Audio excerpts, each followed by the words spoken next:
Ce robot peut assister un chirurgien lors d'une opération. Une application médicale à l'étude depuis longtemps, mais l'arrivée d'Ebola et le risque de contagion élevé a donné d'autres idées à ce scientifique. Ebola peut contaminer de nombreuses surfaces et les robots peuvent aider à réduire la fréquence des contacts avec le virus pour les humains. Pour s'occuper d'un patient atteint d'Ebola, le personnel soignant doit porter des équipements de protection qui compliquent leur travail. Un robot pourrait simplifier certaines tâches, comme les perfusions par exemple. C'est difficile parce qu'on ne voit pas bien ce qu'on fait et surtout ça peut être très dangereux si un médecin ou une infirmière se pique avec une seringue.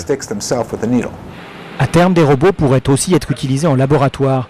Mais l'autre application concrète pourrait être dans le domaine de la stérilisation. Dans cet hôpital, c'est un robot qui désinfecte chambres et équipements grâce à des rayons ultraviolets. Virus et bactéries ne résistent pas à cette lumière 25 000 fois plus intense que celle du soleil. On utilise ce robot tous les jours pour nettoyer les chambres entre deux patients. Ça permet de désinfecter totalement les lieux. La technique détruit 99% des bactéries et peut faire disparaître toute trace d'Ebola en seulement 90 secondes, une présence rassurante pour les patients.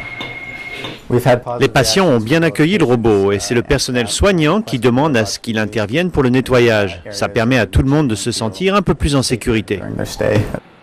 Mais si les robots peuvent stériliser un hôpital de Californie ou installer une perfusion dans l'environnement feutré d'un laboratoire, la tâche risque d'être plus compliquée dans les pays en développement, en Afrique de l'Ouest.